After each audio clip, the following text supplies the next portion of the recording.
এই বন্ধুরা, কেমন আছো?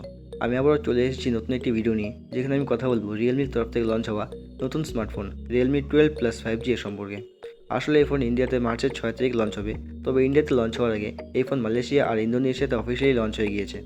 আর এই ফোনটি যেমনটা ওইখানে লঞ্চ হয়েছে ঠিক তেমনটাই ইন্ডিয়াতে দেখতে পাওয়া যাবে। আর আজকের ভিডিওতে চলুন জেনে নিই রিয়েলমি 12 প্লাস 5G এর সব রকম বিষয় সম্পর্কে।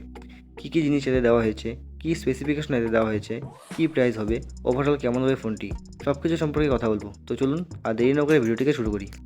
শুরু করব বিল্ডার ডিজাইনের থেকে। বিল্ডার ডিজাইনের কথা বলতে গেলে ফোনটিতে পেছনে ইকো লেদারের ব্যাগ দেওয়া হয়েছে, প্লাস্টিকের ফ্রেম দেওয়া হয়েছে বক্সি ডিজাইনের সাথে। ফ্রন্টে আপনারা পেয়ে যাবেন ফ্ল্যাট ডিজাইন পান্ডা গ্লাসের প্রোটেকশনের সাথে, আর এর সাথে IP54 এর রেটিং পেয়ে যাবেন। তার জন্য এই ফোনে ডাস্ট আর ওয়াটার রেজিস্ট্যান্ট পেয়ে যাবেন। ফোনটা অনেকটাই পাতলা, হালকা ওজনের ফোন, তাই বোঝা যাচ্ছে এই ফোনের বিল্ড কোয়ালিটি অনেকটাই ভালো। ডিজাইনের কথা বলবো, এই ফোনটা আসলে অনেক সুন্দর ডিজাইনের সাথে আসে। ব্যাক প্যানেলের কথা বললে দেখতে পাবেন এতে রয়েছে ক্লাসিক ওয়াচ ডিজাইন, যেটার মাঝখানে সার্কুলার ডিজাইনের কাট আউট দেওয়া হয়েছে। তিনটে ক্যামেরার সাথে LED ফ্ল্যাশও দেওয়া হয়েছে। নিচের দিকে রিয়েলমির ব্র্যান্ডিং দেখতে পাবেন, সামনের দিকে ডিসপ্লে পাবেন সেন্টার পাঞ্চল আর খুব পাতলা পাতলা বেসাল আর পাতলা চিনের সঙ্গে। কালারের কথা বললে বিচ কালার আর গ্রিন কালার, এই দুটো কালারের ফোনটি দেখতে পেয়ে যাবেন।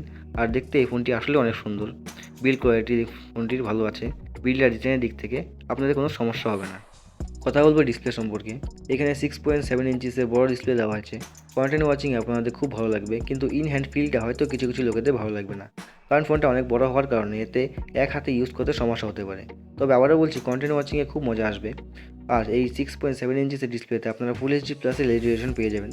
আর সুপার অ্যামোলেড প্যানেল দেওয়া হয়েছে, তবে এতে 8 বিটসের প্যানেল দেওয়া হয়েছে। 16 মিলিয়নের কালারের আশেপাশে কালার দেওয়া হয়েছে। কালার ডেপথ এখানে ভালো দেওয়া হয়েছে, ভিউইং অ্যাঙ্গেল ভালো দেওয়া হয়েছে। 20:9 এক্সপেক্ট রেশিওতে পেয়ে যাবেন। 393 এর আশেপাশে পিক্সেল ডেন্সিটি দেওয়া হয়েছে। আর ভালো কথা হচ্ছে ওয়াইড ওয়ান L1 এর সাথে HDR10+ এর সার্টিফিকেশনও দেওয়া হয়েছে। অবশ্যই কন্টেন্ট ওয়াচিংয়ের বিষয়টি ভালো পেয়ে যাবেন। ব্রাইটনেসের কথা বললে এতে 2000 নিটসের পিক ব্রাইটনেস দেওয়া হয়েছে, তো ইনডোর আউটডোর ভিজিবিলিটিতে কোনো অসুবিধা হবে না। আর এর সাথে 120 হার্জের রিফ্রেশ রেট দেওয়া হয়েছে, 240 হার্জের টাচ স্যাম্পলিং রেটও দেওয়া হয়েছে। তো স্মুথনেস ভালোই পেয়ে যাবেন, প্যানেল ভালো পেয়ে যাবেন, তাই ডিসপ্লেতে কোনো সমস্যা হবে না। কথা হলো পারফরমেন্সের সম্পর্কে। এখানে আপনাকে দেওয়া হয়েছে মিডিয়াটেকের ডাইমেনসিটি 7050 প্রসেসর।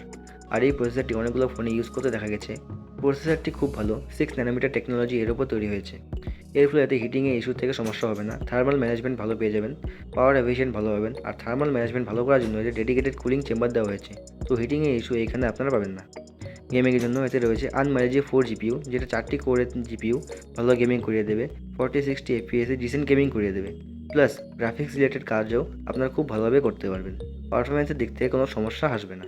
শুধু স্টোরেজ টাইপের দিক থেকে অল্প সমস্যা থাকতে পারে, কারণ এতে পরিষ্কার বলা হয়নি যে এতে কোন স্টোরেজ টাইপ দেওয়া থাকবে।